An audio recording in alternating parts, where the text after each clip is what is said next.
Hello again, everybody, and welcome to Fall 2012. I know it's still summer, but this, of course, being the first weekend of athletics at Lincoln Memorial University, fall is officially upon us, and with that, we've got a lot getting cranked up this weekend. For those of you who are behind the times a little bit and not up to speed, the LMU volleyball team on the road down in Memphis, Tennessee at the CBU Invitational this weekend.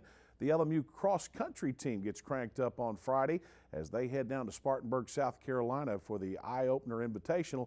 And who could forget the LMU soccer teams? They'll be in action on Saturday at home on the new LMU soccer field as they will both host former Gulf South Conference opponent University of Alabama Huntsville, and that'll be men's and women's action. So a lot going on this weekend. We'll tell you all about the results next week, but we got a great show to kick off the season for you. We'll be talking with Sofia Lopez-Miamendi tonight, and we'll talk about a lot going on with her, and of course with Helly O'Dana and Jenny Michael. It's all when we return right here on the Railsplitter Athletics Report. Stay with us.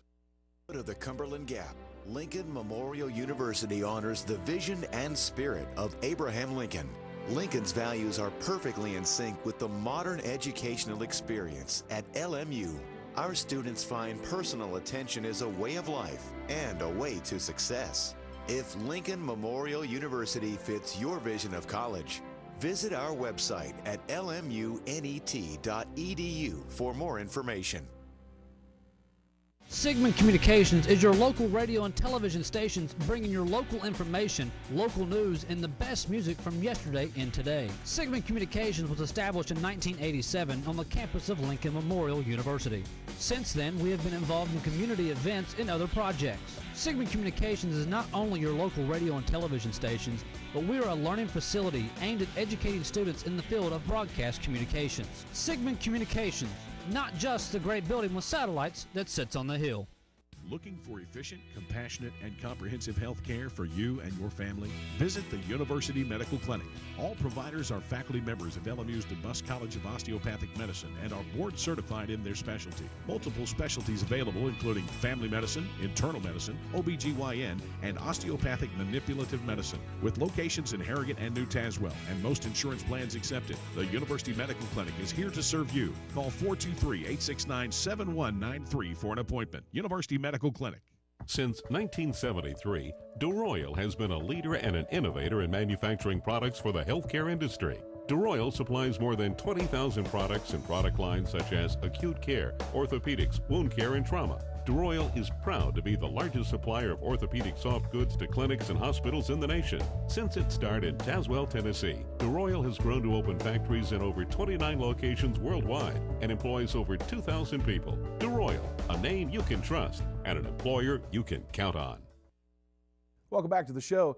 It's hard to believe, but the 2012 athletics season is here, and with that, Lady Railsplitter volleyball coach Jenny Michael is set to begin her second year at the helm of the Lincoln Memorial University volleyball program. A couple of weeks ago, the Lady Railsplitters began workouts in preparation for the upcoming schedule, and since that time, Michael has been pleased with her team's progress. So far during preseason, Laura and I have been pretty happy. We feel like we're starting off at a higher level than we did last year. One of the things that we've emphasized to the girls, though, is that it's not how we start, but it's how we finish. And we really want to have a chance to improve on how we ended last year and go further this season. The Railsplitters take the court this Friday at the CBU Invitational in Memphis, Tennessee. They'll have the services of 5 newcomers in the form of incoming freshmen. We have a very diverse group.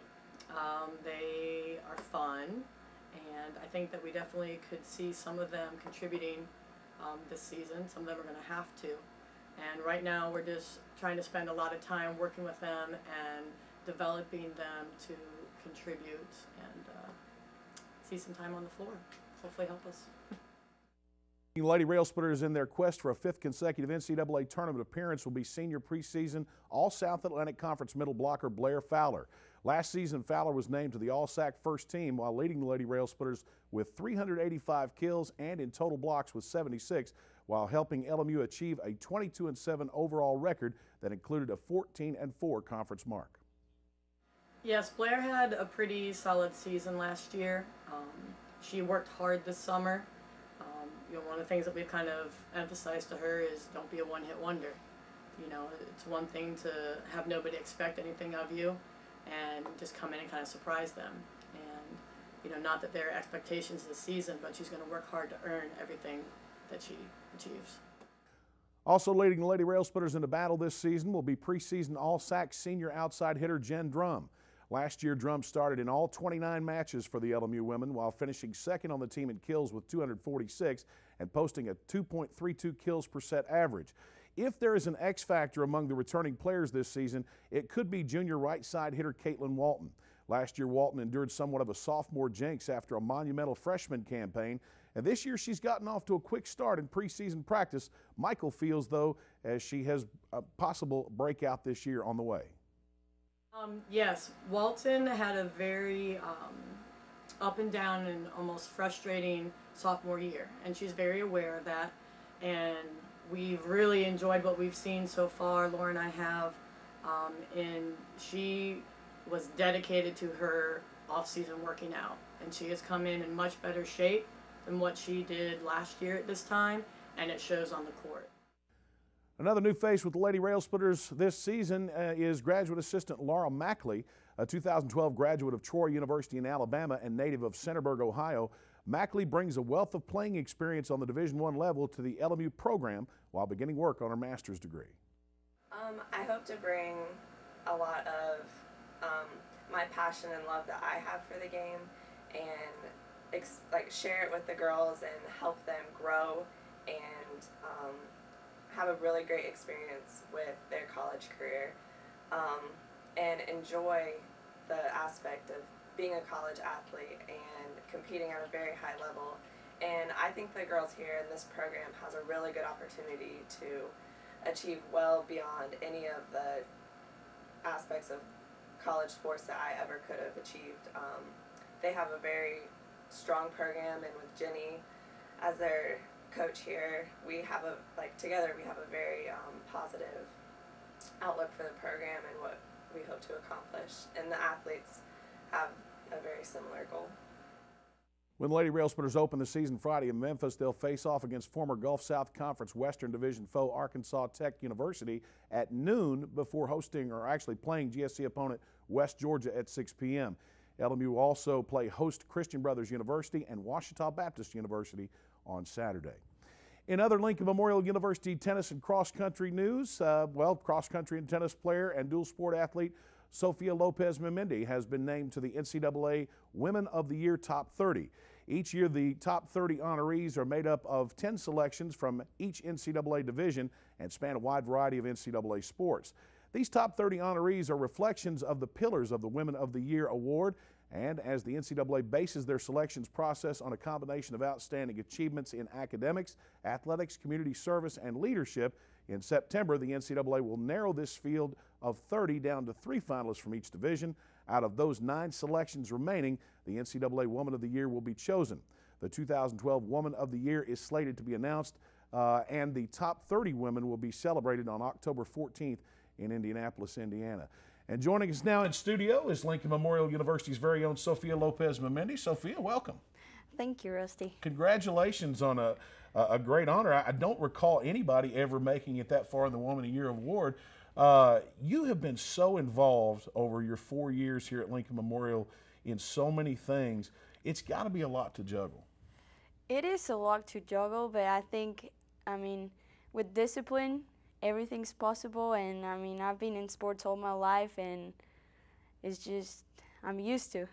Now, she's also a communications major, finishing her you're going into a master's, aren't you? Yeah, You're going into a master's degree now. When you came here, you were recruited by Coach Collins to play tennis. There are many folks here on campus that wear multiple hats. You're no stranger to that. You were quickly recognized as a very valuable asset by Jeremy Donahue to run cross country.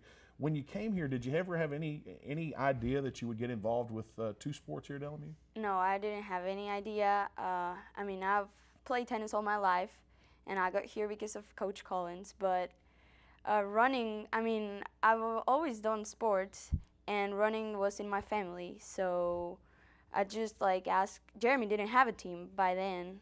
He didn't have a single girl. So I was like, well, I might help him out, and I just started running.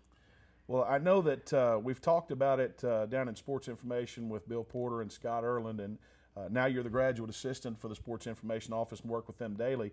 I don't recall in my career here at LMU, and that spans a long time, we won't go into that, but I don't recall any one female athlete that has been all conference in 2 sports for as many years as you have. The athletics combined with the civic community service work that you do and the academics, how do you make enough time for all that? Well, it's hard. I mean, it's hard to make time for all of it. With tennis, I'm used to. I mean, I went to school for like 7 hours training school and then did tennis. And then when I came here, coming from a big school and big city, I thought I had like enough time to do all that stuff. I mean, last year, my senior year was really tough to like juggle being a SIFE president, which is like one of the most active clubs on campus and the one that does the more community service. It was really hard, but I mean, I think if you want it, you can, I mean, you can find time. So, I mean, it was a great experience. I don't regret it. It was hard to schedule everything, but I mean, it was a challenge, and I think it went okay. It went pretty good. Well, I would say it went very well, but you are a native of Mexico City, Mexico. You have started work now in the Sports Information Office while pursuing your master's degree. What is it that you would like to do following completion of your master's degree here at LMU? Well, I love marketing. I think sports information and marketing go together. I want to pursue a career in like advertising or public relations. And I mean, I chose the GA and the opportunity of being the sports information GA to get a little bit of experience and more on hands and like out in the field experience. We've got less than a minute, Sophia. Over the last couple of years, when I started giving you a hard time about being a dual sport athlete, you had threatened a couple of times to try soccer out here at LMU. Coach Dan is our next guest here on the show.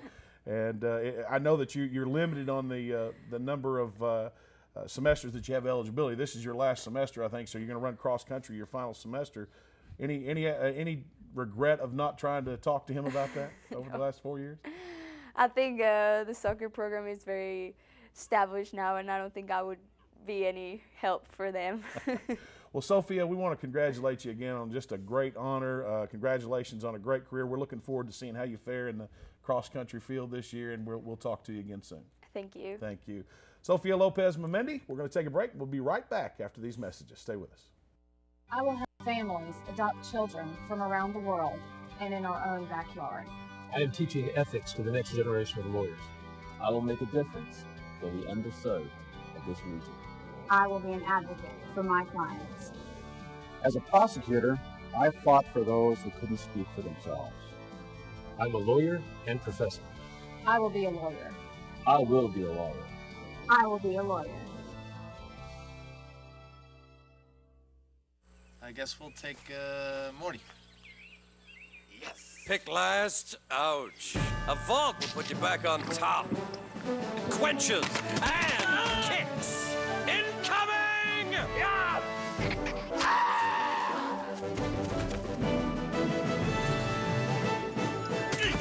You're a super soda mercenary! Vault! Drinks like a soda, kicks like an energy drink. Get to it! We're now MediaStream, bringing home to you more and more improvements. As your hometown team, we're dedicated to bringing our friends and neighbors more service upgrades than ever before. Always available 24/7 customer service and technical support. 30-day money-back guarantee on services. Improved bundles that will save you money. Get ready to do more of the things you love with the people you love and with savings you'll love. Call 1-800-392-2662 for details. MediaStream, bringing it home to you. Bringing it home to you.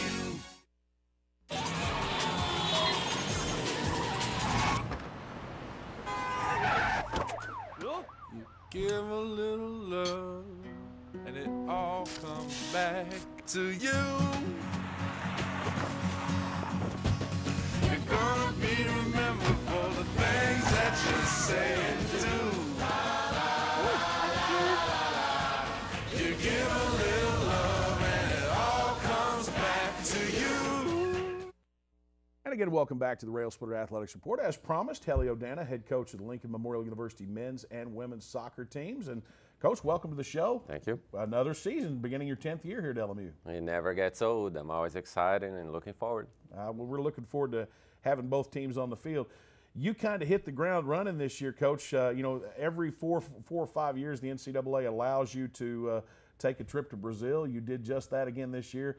What a great opportunity for the kids that come into this program, for you a chance to go home and visit with family and friends and in your home country, and this year was no exception, a great trip for you. It was. I mean, you got to ask the kids, but I have a feeling they had a great time. You know, you can judge by the pictures, and I invite people to look in the websites.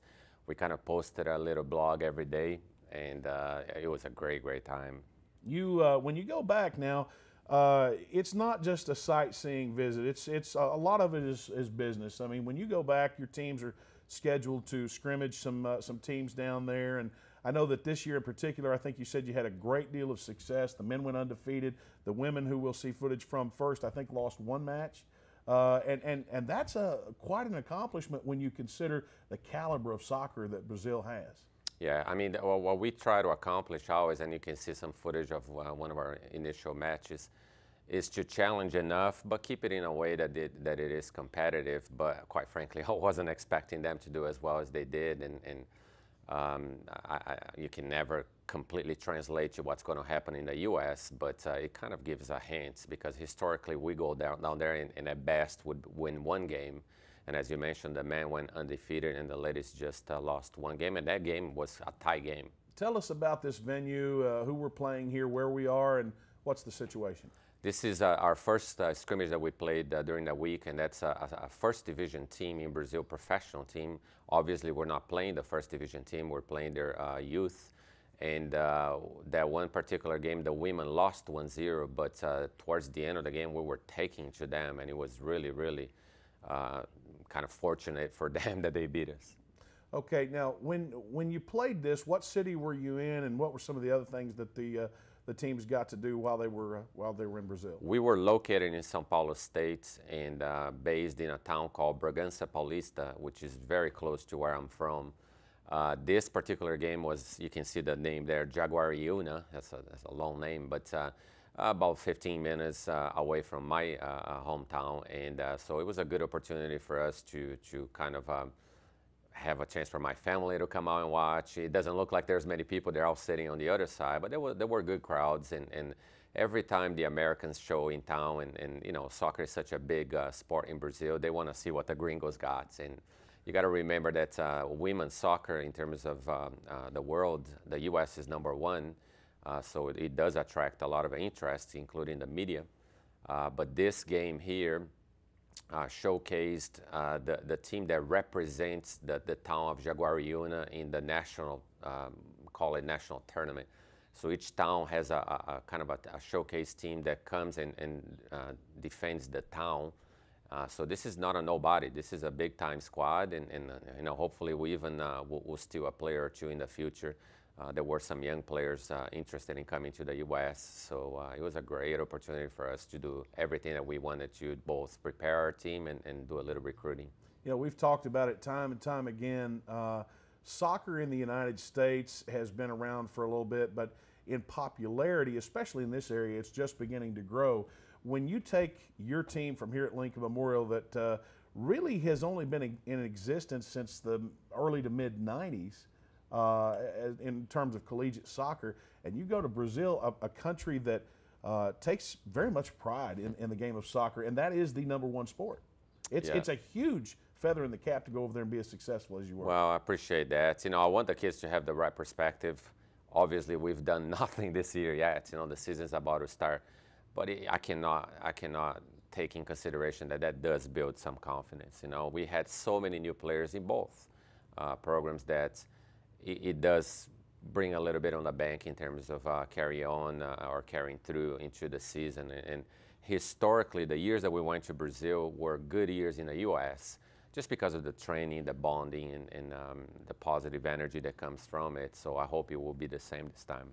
Let's talk about the men. Now, you said several months ago, you and I went to lunch one day and we were talking, and you said this team was going to be special. You had some special players coming in. That was evident, I think, by your success on your Brazil trip. Yeah, as you mentioned, they went undefeated. You can see some footage here. I was a little concerned, when you bring a lot of faces, you kind of have a tendency to take a little while to gel. But from the get-go, they look like they've been playing together, and that's exciting. We didn't take the whole squad to Brazil, and that it's a little bit of a tricky thing. So for the men, some of the kids had to stay and train. Just logistics. Some of them couldn't raise the funds, and some of them couldn't leave the country and whatever. But now that we're all back together after 7 or 10 days that we've been back in the U.S., I feel we're really where the ladies were leaving Brazil. Now we caught up with them, and it's definitely going to be a fun year for us. Okay, obviously we're watching the men here. New venue, where are we? And tell us a little bit about this particular event. Now, this is a second division pro team in Bragança Paulista, and obviously, again, we're not playing the #1 team. We're playing a youth team. But I tell you, I was very concerned going to this match again because they built it, a lot of media, they treated it like an international friendly, they played the national anthem, and lots of people came out to watch, but we held our own and beat them, by the way. All right. Again, success, very strong success for the LMU men's team over in Brazil. All right, so you come back, you finally get the whole team together on both the men and the women's sides, and then not to be unlike any other coach, the injuries. I mean, nothing serious. It's kind of the nature of soccer. It to an extent can be compared to football.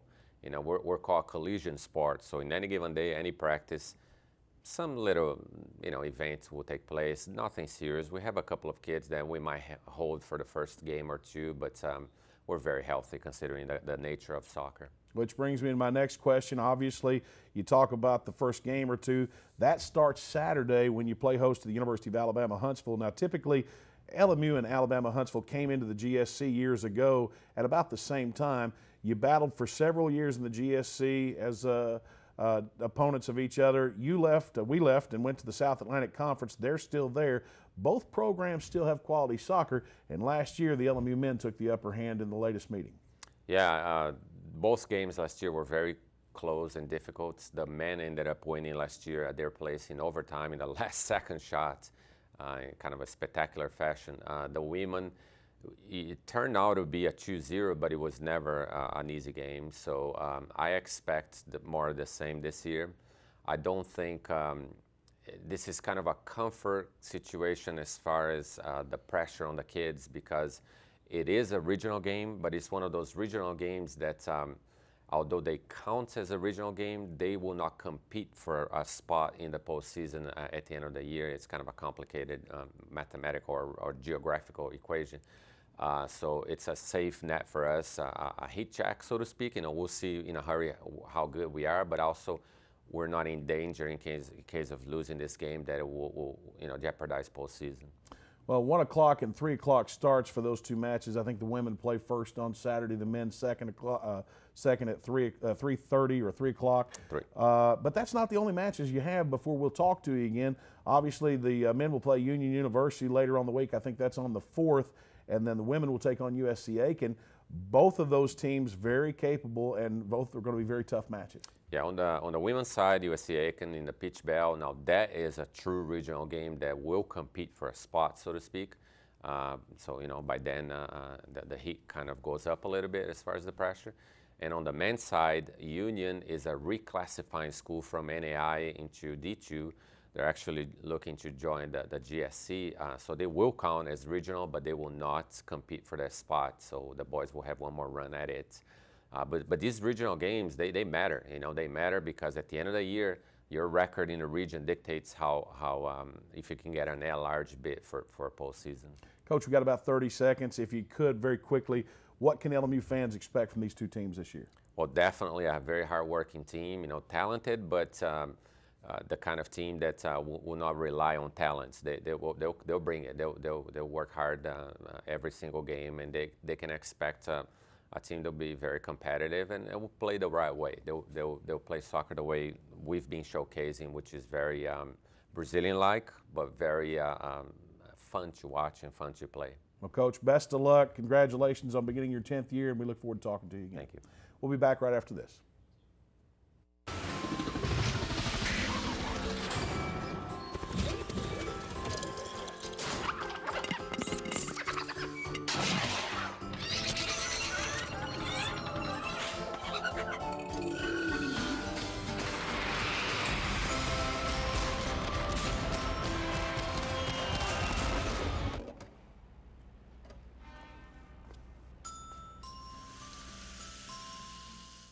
Sigmund Communications is your local radio and television stations bringing your local information, local news, and the best music from yesterday and today. Sigmund Communications was established in 1987 on the campus of Lincoln Memorial University. Since then, we have been involved in community events and other projects. Sigmund Communications is not only your local radio and television stations, but we are a learning facility aimed at educating students in the field of broadcast communications. Sigmund Communications, not just the great building with satellites that sits on the hill. Spending too much money in your household budget? Want to reduce your expenses and save money? We're MediaStream, and we're bringing it home to you. Call us now for a free review of your MediaStream account to see how we can save you money. We have many improved options for TV, internet, local and long-distance phone that can reduce your monthly expenses. To see how much money MediaStream can save you, call today. 1-800-392-2662. That's 1-800-392-2662. MediaStream, bringing it home to you. Bringing it home to you. History comes alive at the Abraham Lincoln Library and Museum on the campus of Lincoln Memorial University in Harrogate, Tennessee. Located 60 miles north of Knoxville and 5 minutes from the entrance of Cumberland Gap National Historic Park, the museum is home of one of the largest privately held Lincoln collections in the country. A place to learn and play. My museum includes interactive exhibits as well as special events and educational programs. For more information, go to www.lmunet.edu. Welcome back. We mentioned earlier that the LMU cross-country teams will begin action on Friday down at the Eye Opener Invitational in Spartanburg, South Carolina. Sofia Lopez-Mamendi will lead those Lady Railsplitters in that Eye Opener Invitational, and we want to wish them the best luck. We'll be talking with Jeremy Donahue most likely next week, and we'll get some results as to how they fared, both in men's and women's cross-country. But there's a lot of things going on this week in Lincoln Memorial University athletics, and we certainly want to make sure that you know about them. Of course, soccer again on Saturday. That is a 1 o'clock and 3 o'clock start on the LMU soccer fields. The women will play first, the men second. They will then host Union University and USC Aiken on September 4th. And again, we ask that you come out and show your support for both of the LMU soccer teams. As far as volleyball, it's going to be a while before they actually play at home. They don't really have a whole lot of home matches this year, don't really have a whole lot of matches on weekends. So it's going to be the 14th before the Lady Railsplitters play at home. That'll be against the University of Montevallo. But they have got a tough schedule this year. About 18 teams that are on the schedule were in the NCAA tournament last year. Probably the toughest volleyball schedule that I can remember an LMU volleyball team playing. So all that being said, stay tuned. You can see it next week. We'll have all the results. Until then, I'm Rusty Peach for the Railsplitter Athletics Report. Good night, everybody.